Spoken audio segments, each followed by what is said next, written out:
Ma'asyiral muslimin, hadirin para asatidz, para hujjah jamaah dimuliakan Allah. Alhamdulillah wa syukurillah. Malam yang mulia ini kita kembali dipertemukan Allah Subhanahu wa taala di majlis yang mulia ini dalam keadaan sehat walafiat. Pada kesempatan malam hari ini insyaallah kita akan membaca kitab An-Nasaih Ad-Diniyah wal Wasaya Al-Imaniyah dari Imam Al-Habib Abdullah bin Alawi Al-Haddad Sahibul Ratib. Pada pertemuan yang lalu kita sudah membahas kalimat Alhamdulillah. Alhamdulillahirabbil alamin. Qala Imam Al-Mu'allif rahimahullah ta'ala wa adama naf'a bihi wa bi barakati ulubihi wa bikum fid dharain amin radhiyallahu anhu. Alhamdulillahi rabbil alamin alladzi ja'ala ad-da'wata ila al-huda wad-dilalata 'ala al-khair wan-nasihata lil muslimin min afdalil qurba wa arfa'id darajat wa ahammil muhimmati fid din. Jadi sebelumnya beliau mengawali tulisan kitab ini setelah basmalah, kemudian dilanjutkan dengan hamdalah, kalimat pujian kepada Allah untuk mencontoh Al-Quran. Al-Quran yang 114 surah yang juga terdiri dari 30 juzuk itu diawali dengan Bismillah, kemudian Alhamdulillahirabbil alamin. Nah, setelah beliau mengawalinya dengan dua kalimat tadi, basmalah dengan hamdalah, kemudian beliau memuji Allah Subhanahu wa taala. Jadi rincian daripada Allah. Siapa Allah? Dalam rangka memperkenalkan Allah, dalam rangka menjelaskan tentang maqam dan kedudukan Allah. Siapa Allah yang Rabbul Alamin itu? Karena konteksnya tentang penulisan kitab, yang kitab ini dikhususkan sebagai bentuk nasihat, sebagai wujud dakwah, semua termasuk pendekatan kepada Allah yang paling afdal. Jadi yang pertama dakwah, yang kedua dilalah, yang ketiga nasihat. Dakwah itu bentuk ajakan, dilalah bentuk penunjukan, bukan sekedar diajak doang tapi ditunjukin. Kalau diajak untuk sholat, disertai dengan petunjuk bagaimana tata cara kita sholat. Diajak untuk puasa, jelas harus dikasih tahu bagaimana puasa, rukunnya, syaratnya, yang membatalkannya, waktunya, afdaliyahnya, sunnah-sunnahnya. Itu disebut dengan ad-dilalah. Nah, adapun sisi yang pertama mengajak. Ini baru tiba ngajak belum nunjukin, baru tiba ngajak belum ngajarin. Itu saja sudah punya keistimewaan tersendiri di sisi Allah Subhanahu wa taala. Al-Qur'an menyatakan ud'u ila sabili rabbik, ajaklah ke jalan Tuhanmu. Objeknya enggak disebut, siapa yang diajak? Ud'u, ajak. Supaya kita tidak membedakan al-mad'u, objek dakwah kita, baik besar maupun kecil, baik laki maupun perempuan, baik orang kaya maupun orang miskin, baik orang terhormat maupun bukan orang terhormat, itu semua objek dakwah. Nah, dakwah ini berdasarkan kemampuan. Ada yang mengajak orang dengan perbuatannya dan itu lebih kuat pengaruhnya, dengan contoh, dengan ta'asi atau dengan teladan, atau mengajak manusia dengan ucapan, dengan perkataan, atau kalau tidak bisa juga mengajak manusia dengan doa dan munajat kepada Allah Subhanahu wa taala. Sayyidina Umar radhiyallahu taala itu masuk Islam bukan karena ceramah Nabi, bukan karena ajakan khusus baginda Nabi, tapi sebab doa Nabi. Allahumma a'izzal Islam bi Umar bin Khattab. Ya Allah, muliakanlah Islam dengan Umar bin Khattab, yang tadinya datang hendak mencari Nabi tantang petenteng, bahkan pedangnya juga sudah terhunus. Cuma ketemu seseorang, ditanya, ya Umar, ente mau kemana? Ane mau cari Muhammad. yang telah membuat kacau kampung kita kasarnya. Yufarriq baina al-mar'i wa ahli. Dia telah memisahkan antara suami dengan istrinya. Kalau suaminya masuk Islam, istrinya kagak, akhirnya berpisah. Atau istrinya masuk Islam, suaminya kagak, akhirnya berpisah. Ini orang telah memisahkan antara suami dengan istri. Nah, kata orang tadi, kenapa ente sibuk-sibuk nyari Muhammad, sedangkan saudari kamu saja sudah masuk Islam, udah jadi pengikutnya. Kayak geledek dia dengar itu. Di mana dia sekarang? Nah, di rumahnya Al-Arqam ibn Abil Arqam. Datang Sayyidina Umar, ketok pintu. Jadi saudarinya mendengar siapa yang datang ketok pintu, keras banget. Jadi suami daripada wanita tersebut sudah ketakutan. Yang datang abang iparnya, bukan datang sembarangan, tapi datang kayak yuridu syarr. Kata-kata yuridu syarr, niat jahat ini orang. Punya niat jahat ini orang datang. Kalau datang niatnya baik, tak begini caranya, pakai gedor-gedor pintu. Akhirnya Fatimah, saudari daripada Sayyidina Umar, yang bukain pintu. Mau ngapain kamu? Nah, jadi yang pertama kali dilakukan oleh Sayyidina Umar, nempeleng saudaranya dulu. Tempeleng dulu. Nah, ya, ditempeleng, setelah ditempeleng, kata si perempuan tadi, atajribu rajulan ayyaqula rabbi Allah. Ente sampai hati mukul orang hanya gara-gara dia mengaku Tuhannya Allah. Gara-gara dia punya agama, gara-gara dia bertuhan, ente sakitin begini. Akhirnya Sayyidina Umar jadi terenyuh, melihat kondisi ini kan saudarinya sendiri, bukan orang lain. Dan dia perempuan lagi, mukul wanita lain aja nggak pantas, apalagi saudarinya sendiri. Udah tuh, apaan tuh yang kamu pegang? Kertas yang dipegang. Nah, jadi kata Sayyidina Umar, sini saya mau baca, saya mau lihat.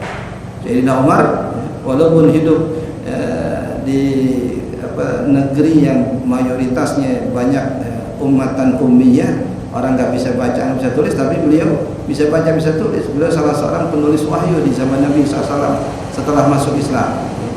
Kata saudarinya, kamu nggak boleh menyentuh ini kecuali kamu sudah berwudu. Mau lagi disuruh wudu padahal belum Islam. Wudu dulu tuh. Wudu, mungkin adem airnya, kemudian juga terenyuh tadi melihat keadaan saudarinya udah ditempeleng. Akhirnya dibaca surat Taha, Taha ma anzalna 'alaikal qur'ana litashqa. Taha, ada yang baca Taha. Ta artinya injaklah atau sentuhlah. Ha ini dhamir kembali kepada bumi, artinya pijakkanlah kakimu ke bumi. Ada yang mengatakan Taha itu salah satu daripada nama Rasulullah SAW. Ini ada salawat kepada Taha.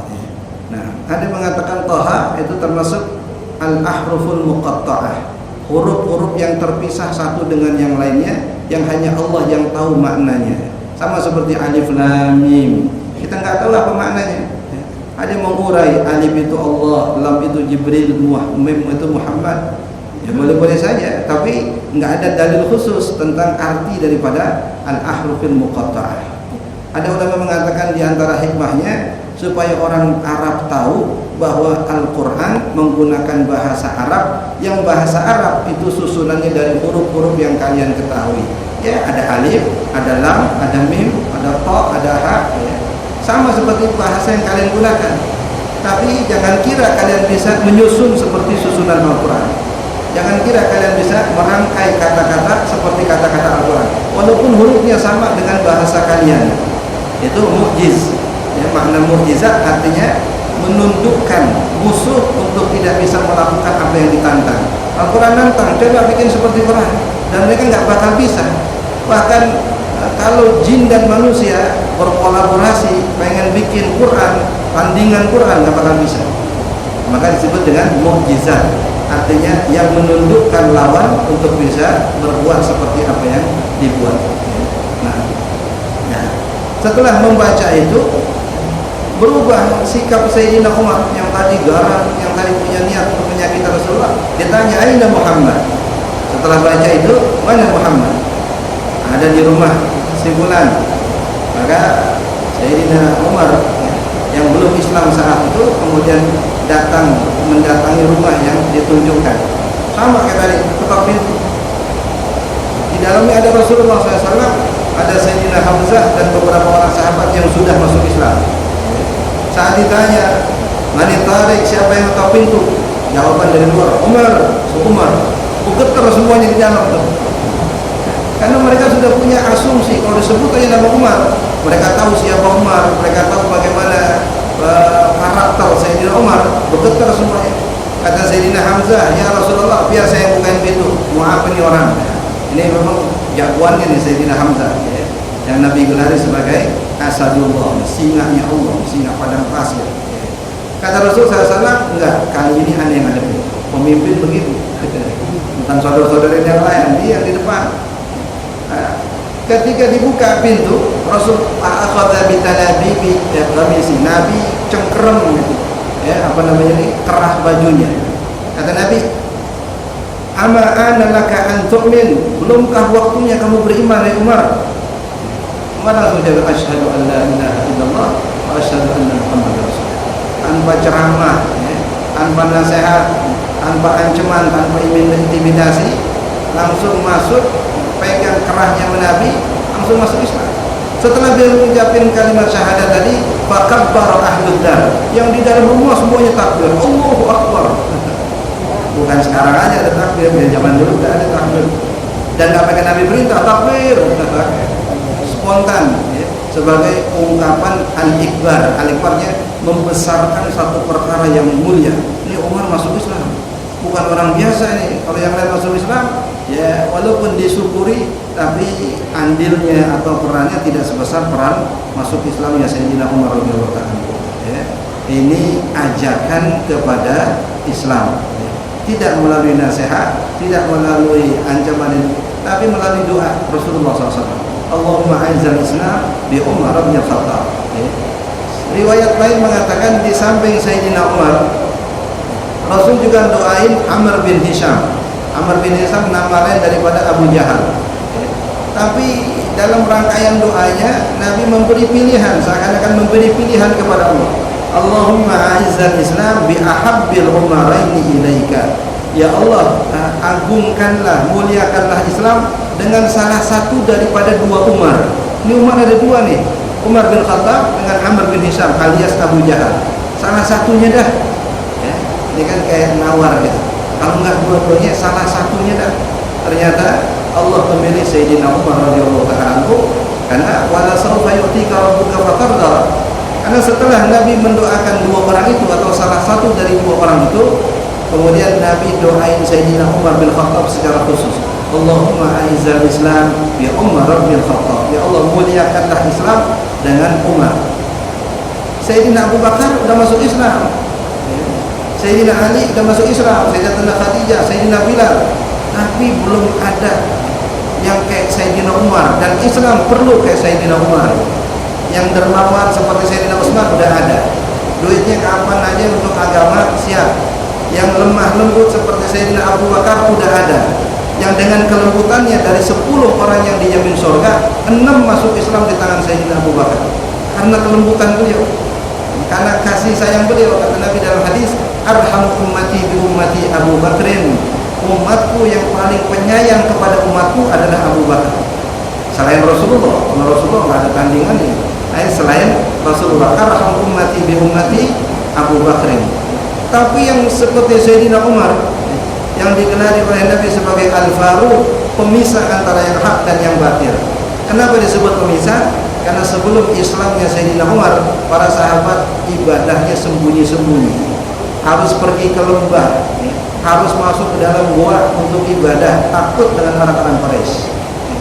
Setelah beliau mengucapkan syahadat, kemudian yang ada di rumah itu takbir, Sayyidina Umar nanya kepada Rasulullah, "Ya Rasulullah, awalasna ala haq, bukankah kita berada di atas kebenaran?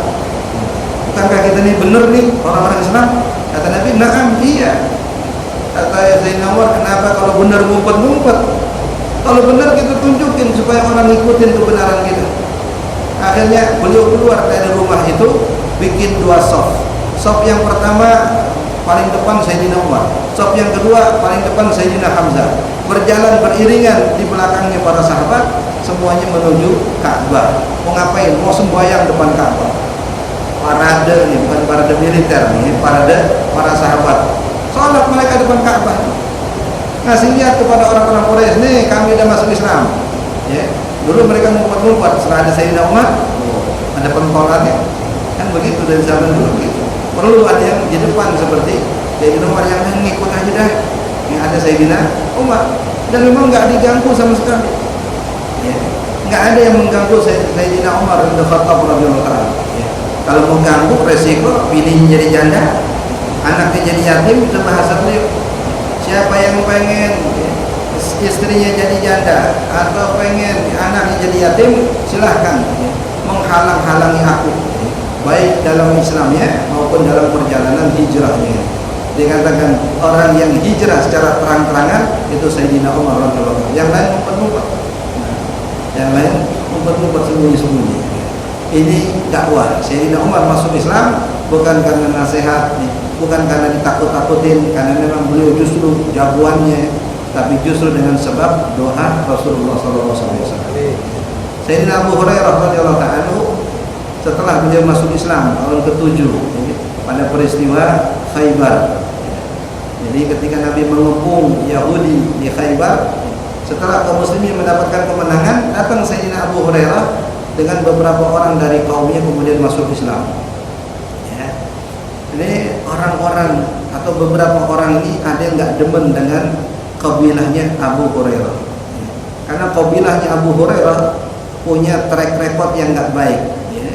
Dulu juga ikut memerangi Rasulullah SAW. Maka ketika mereka melihat Sayyidina Abu Hurairah masuk Islam, mereka masih ingat nih, ini kan kampungnya biang kerok nih. Ya. Maka ketika ya Rasulullah, laknat tuh kampungnya Abu Hurairah.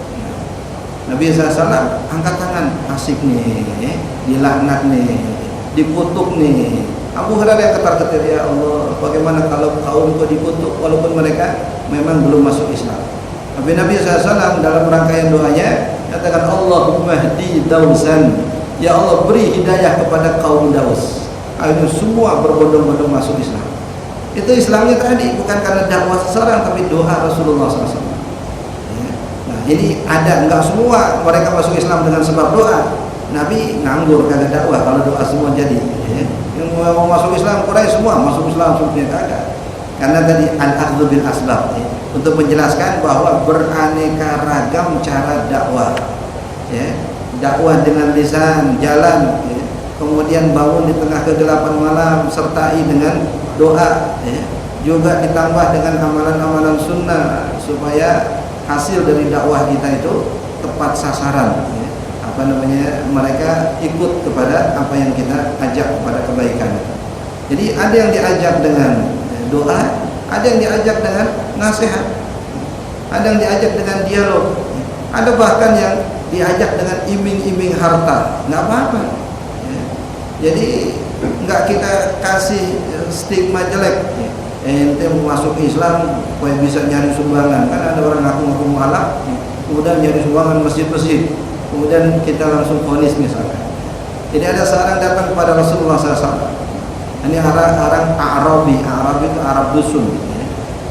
Jadi di antara sifat Arabi yang disebut oleh Allah dalam Al-Quran, itu orang yang paling kufur.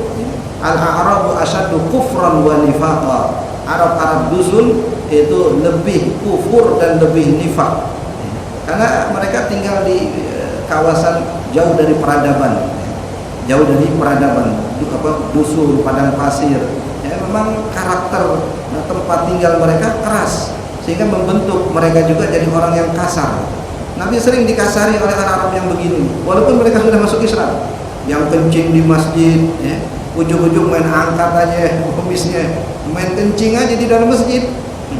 Kan redaksi hadis begitu, bala Arabiyun, ya, Arab Badui suatu saat pernah kencing di dalam masjid. Jadi nggak disebut bala rajulun, seseorang kencing. Ini seseorang ini nggak spesifik, tapi Arabi artinya Arab dusun, supaya kita memaklumi bahwasanya mereka memang orang yang jauh dari peradaban. Yang narik sorban Nabi sampai ngecap, ya, di lehernya disebut Arabiyun, artinya Arab dusun. Yang narik jubah Nabi minta, dikatakan, Muhammad bagi dong harta yang Allah kasih. Jangan ente nikmatin sendiri. Baju yang Nabi pakai dikata dari Allah dan harus dibagi-bagi. Kata. Nabi senyum, copotin, kasih, nggak jadi masalah. Baru dapat baju baru, baru Nabi sedengin, baru Nabi pamerin. Kata Nabi, gimana baju ini menurut kalian? Masya Allah ya Rasulullah, sebaik-baik baju, sebaik-baik yang pakai bajunya. Paling ganteng, bajunya paling cakep. Ada orang katakan, ya Rasulullah, uksuniha, kasih saya dong bajunya. Ya ilah, belum dipakai kondangan bro, baru disedengin tuh. Kata Nabi, sebentar, masuk ke dalam rumah, ganti lagi baju yang lama, keluar dengan baju yang baru, dikasih tadi. Rasul masuk lagi ke dalam rumahnya. Sahabat yang lain, ente bisa banget katanya, ya. Tahu Nabi nggak pernah menolak permintaan orang, ente ambil kesempatan. Kata beliau, kata orang tadi, jangan salah paham dulu, ya. Saya minta baju ini supaya baju ini jadi kain kafan saya. Bakal kain kafan lagi. Bukan buat kondangan tadi, karena baju baru nih, buat kain kafan, ya. Akhirnya ketika dia wafat, betul kain itulah yang dipakai untuk kafannya. Ya, kayaknya pengen ngebanggain gitu ya, malaikat, ya. Munkar wa Nakir, ini orang bukan sembarangan pakai baju dari Rasulullah SAW sebagai kain kafan. Itu juga dakwah, ya. Yang datang kepada Nabi, kemudian ketika Nabi beri tawaran, ente mau masuk Islam nggak? Ya. Saya kasih kamu kambing satu lembah. Ente lihat tuh kambing, ada satu lembah, ya, yang di bawah pegunungan, ya, padang pasir, itu kambing ratusan. Kata orang tadi, nggak mau saya kalau cuma satu lembah. Gimana kalau saya kasih 2 lembah? Nah, kalau 2 lembah boleh dah, mau saya. Ratusan, satu lembahnya ada ratusan, gimana 2 lembah? Kata Nabi, ayo syahadat. Setelah syahadat, bawa tuh semua kambing. Dibawa semuanya, masuk ke kampung, satu kampung penuh sama kambingnya. Nah, orang nanya, lo bahasa kita ngerampok dari mana? Jitu min rajulin yunfiqu infaqan man la yakhaful faqr. Saya baru datang, baru ketemu sama orang yang kalau ngasih kagak takut miskin tuh orang. Semuanya dikasih saya. Ayo masuk Islam. Tuh diajak semuanya. Tadinya masuk Islam karena kambing, pulang jadi dai. Ayo ketemuin Muhammad. Dia orang yang enggak pernah takut miskin. Kalau kata-kata tidak takut miskin, maknanya sumber dari apa yang diberikan itu murni dari Allah Subhanahu wa taala. Kalau bukan dari Allah, bagaimana diberani ngasih sebanyak ini? Itu juga dakwah. Dikatakan walaupun awalnya masuk Islam karena harta atau karena dunia, setelah Islam masuk ke dalam sanubarinya, dunia itu sesuatu yang paling mereka jauhi. Nah, karena di dunia ada fi qulubihim, dunia menjadi sesuatu yang paling jauh dari hati mereka. Walaupun awalnya karena dunia. Kenapa? Belum kenal Islam, belum menjalani syariat Islam. Setelah masuk Islam, kemudian menjalani syariat Islam, itu udah nggak lagi orientasinya dunia. Yang tadi banyak didapetin itu semua dibagi-bagi yang habis. Simpulan. Jadi pendek aja tuh jarak. Dan Nabi SAW membuktikan bahwa jika ada seseorang dapat hidayah dengan sebab kita, apa yang dia dapat itu lebih utama daripada dunia dan isi-isinya. Jadi kalau ditukar sama kambing sekedar 2 lembah doang, masih kasarnya masih untung kita. Kalau dengan sebab itu orang tadi dapat hidayah. Itu pesan Nabi kepada Sayyidina Ali radhiyallahu taala. Ya Ali, la ayyahdiyallahu bika rajulan khairul laka min humrin na'am. Hai Ali, seandainya dengan sebab kamu ada orang dapat hidayah, itu lebih baik daripada onta merah. Onta merah itu kendaraan paling mewah di zaman itu. Bahasa sekarang mungkin Mercy atau Rolls Royce atau yang seumpamanya lah gitu ya. Nah, itu lebih utama daripada itu. Karena orientasi orang Arab saat itu kendaraan yang paling mewah yang ada saat itu ya onta merah. Nah, ini diantara wasailid dakwah, ya. Medan dakwah, kadang menggunakan ajakan, kadang menggunakan doa, kadang juga menggunakan iming-iming sesuatu. Gimana kalau saya kasih kamu masuk Islam? Enggak apa-apa. Ya. Nah, ini ja'ala da'wata ilal huda wa dilalata 'alal khair. Setelah mengajak, enggak berhenti kewajiban kita. Ya. Nah, maka ada kelompok kaum muslimin yang menamakan diri mereka Jama'atut Tabligh.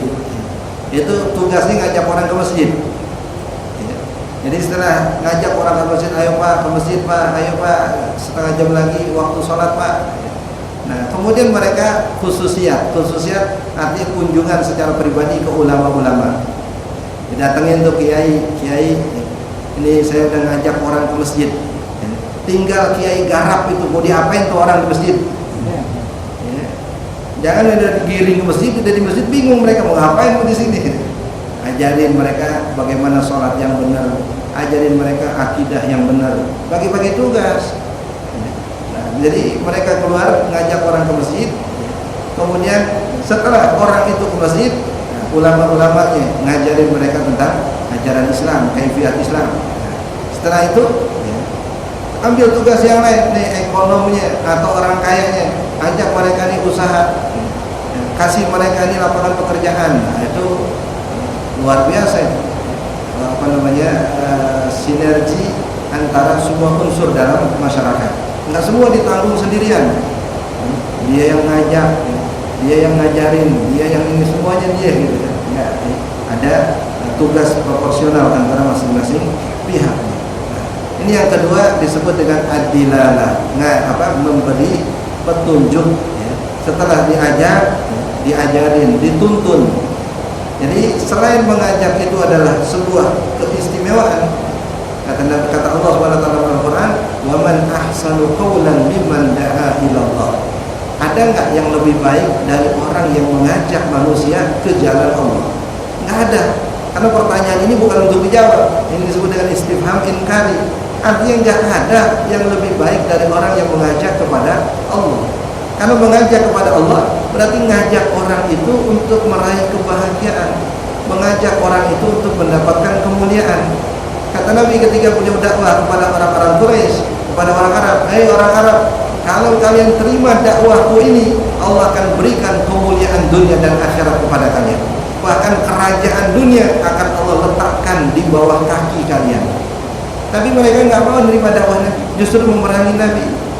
Ketika kemudian kaum muslimin di zaman dinasti Umayyah, dinasti Abbasiyah, itu Imperium Persia jatuh, Imperium Romawi jatuh.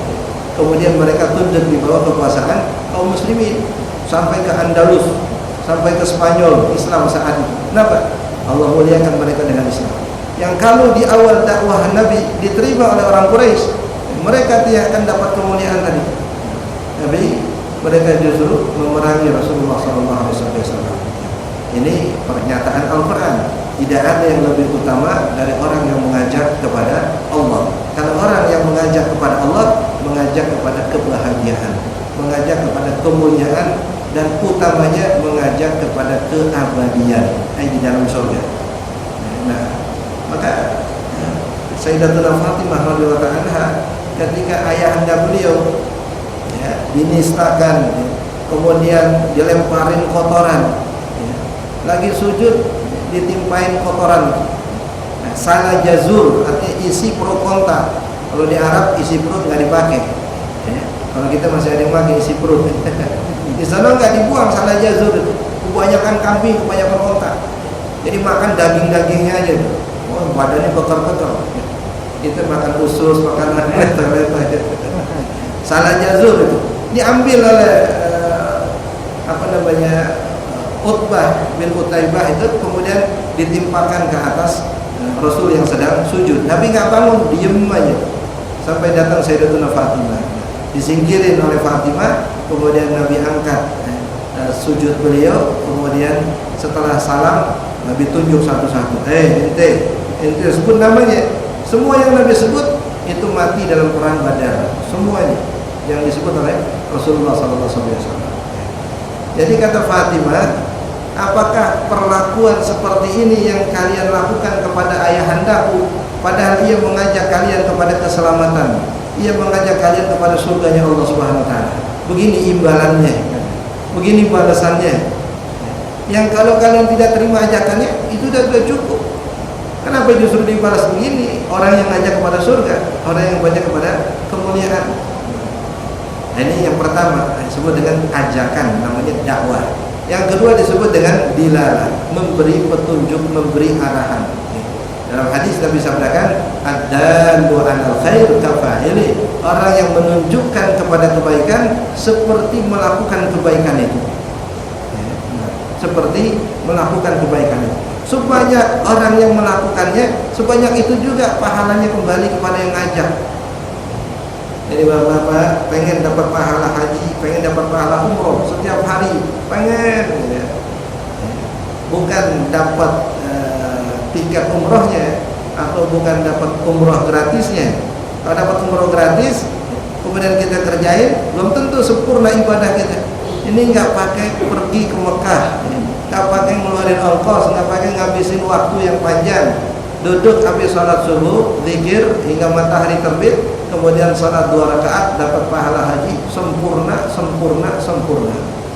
Ya. Kemudian kita terangin itu, kemudian kita contohin itu. Nah, ada orang yang kemudian setelah sholat subuh dia duduk berzikir sampai terbit matahari, kemudian ada sholat 2 rakaat. Kita yang ngajak, nyampe pahalanya kepada kita. Kalau yang ngerjain 10 orang, ya 10 orang pahala juga nyampe kepada kita. Nah, yang 10 orang ngajarin lagi kepada 10 orang, begitu seterusnya. Ini MLM ke ibadah yang kagak pernah putus ini, ya, sampai hari kiamat. Itu disebut dengan ad-dilalah 'alal khair, nunjukin orang kepada kebaikan.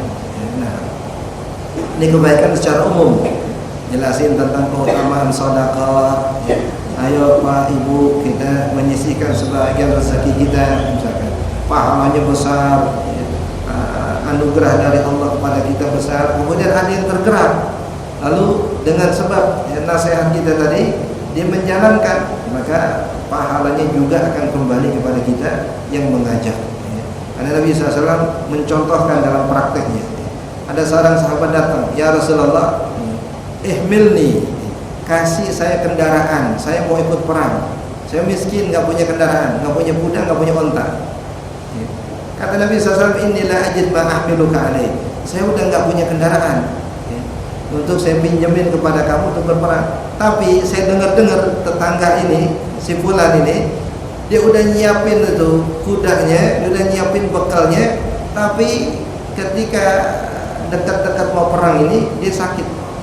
Coba ente datengin, tanya boleh nggak dipinjemin kudanya. Timbul harapan, langsung dia bergegas datang kepada sahabat yang ditunjuk tadi. Ketika dia datang, dia beri salam, tanya kepada keluarganya, apakah si fulan sakit? Iya, si fulan sakit. Apakah dia berencana untuk perang? Iya, tadi dia berencana untuk perang, tapi mungkin tidak jadi perang. Boleh nggak saya pinjam kudanya? Saya janji kalau menang dapat rampasan perang, saya akan kasih semuanya buat dia. Saya cuma pengen ikut perangnya doang. Rampasan perangnya saya kasih dia.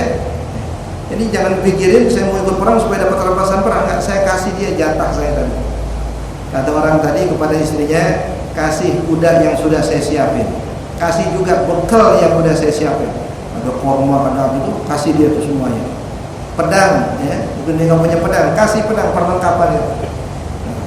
Girang dia, temui lagi Rasulullah, ya Rasulullah, dapat.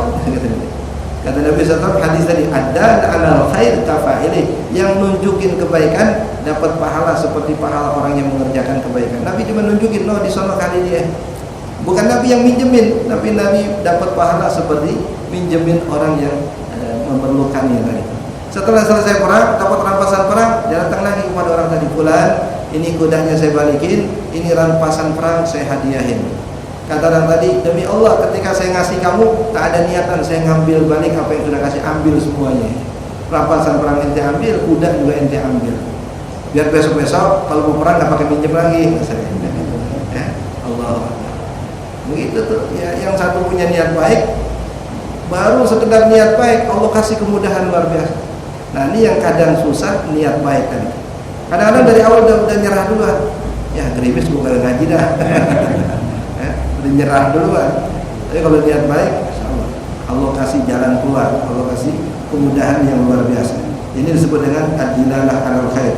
Artinya ngajak kepada, akan memberi petunjuk kepada kebaikan. Nah yang ketiga, an-nasihatil muslimin, memberi nasihat kepada orang Islam tanpa pandang bulu asalnya. Ya, ini nggak melihat status. Jangan giliran orang tertentu tertentu saja kita kasih tahu kebaikan, tapi orang lain kita masa bodoh. Nah, nasihat ini dari kalimat an-nasuh, artinya sesuatu yang dilakukan dengan tulus. Jadi syarat utama nasihat itu harus kita lakukan dengan tulus, bukan niat untuk menjatuhkan orang. Kata Imam Syafi'i radhiyallahu ta'ala anhu, man nasaha akhahu fi mala'in faqad iftadahahu. Sesiapa yang menasihati saudaranya di tengah keramaian, sungguh ia telah mempermalukannya. Bukan nasihatin tuh. Jadi besok-besok kalau dia begini tapi depan orang, nah, itu bukan nasihatin. Namanya membuka aib orang, mempermalukan orang. Reaksi orang yang dinasihatin dengan cara seperti itu juga enggak kita harapkan positif. Nunduk dia, malu di depan orang, nih orang buka aib saya. Kalau seandainya dia nasihatin saya berdua-duaan, ini saya terima nasihatnya. Nah, Imam Syafi'i radhiyallahu ta'ala ketika berbeda pendapat dengan salah seorang ulama, debat sengit, masing-masing mempertahankan argumentasinya dengan dalilnya. Setelah selesai debat, malamnya Imam Syafi'i datang ke rumah orang yang bersangkutan, Abu A'la Yunus.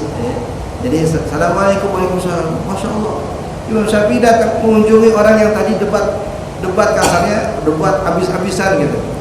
Kata Imam Syafi'i, saya datang bersilaturahim supaya tidak ada seseorang yang menyangka bahwa dengan berdebat kita jadi musuhan, dengan berbeda kita jadi musuhan. Dah, ini innal ikhtilaf la yufsidu fil wuddi qadiyah.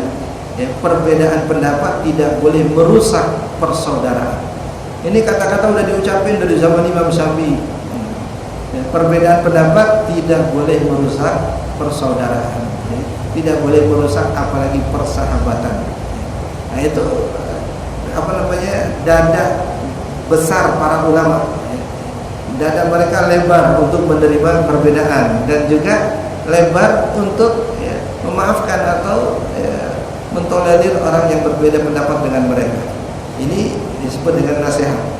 Jadi kalau kita ingin memberi nasihat, ada tata caranya, ada adabnya, ada sopan santunnya. Rasulullah SAW orang yang paling pantas ngasih nasihat. Kasarnya nasihatin orang di depan khalayak ramai pun Nabi masih pantas.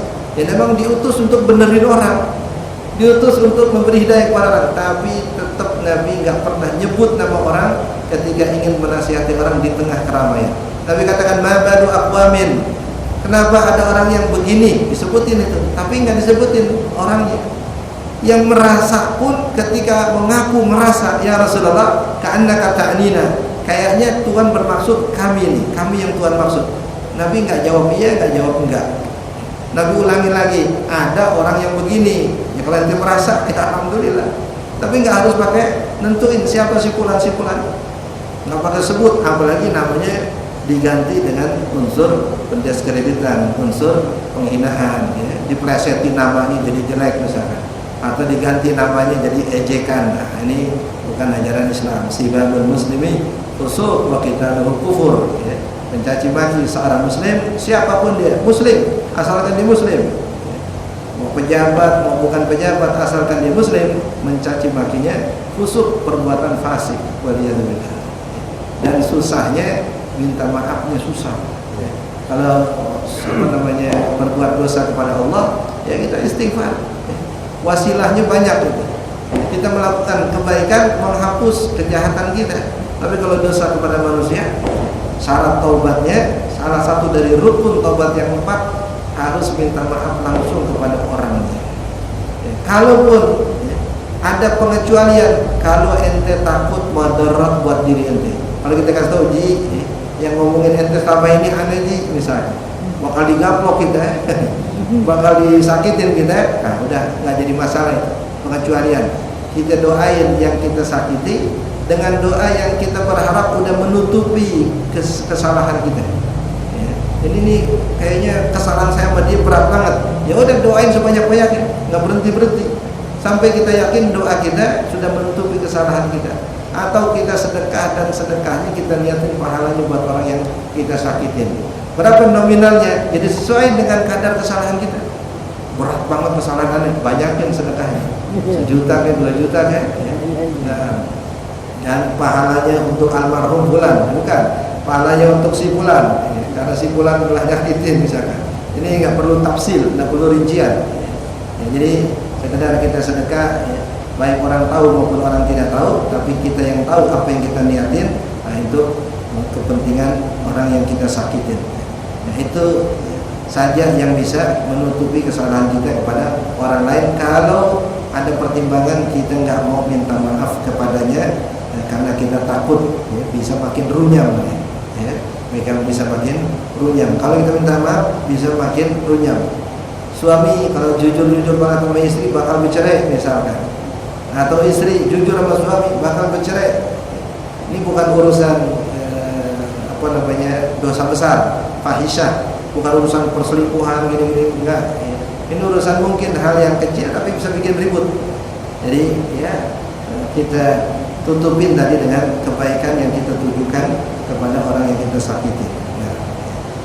Pada wadzalika sabilul anbiya'illahil mursalin, dan inilah jalan para nabi. Min afdalil qurbat, artinya pendekatan kepada Allah yang paling afdal. Wa arfa'id darajat, derajat yang paling tinggi. Wa ahamil muhimmat, kepentingan yang paling penting di dalam beragama.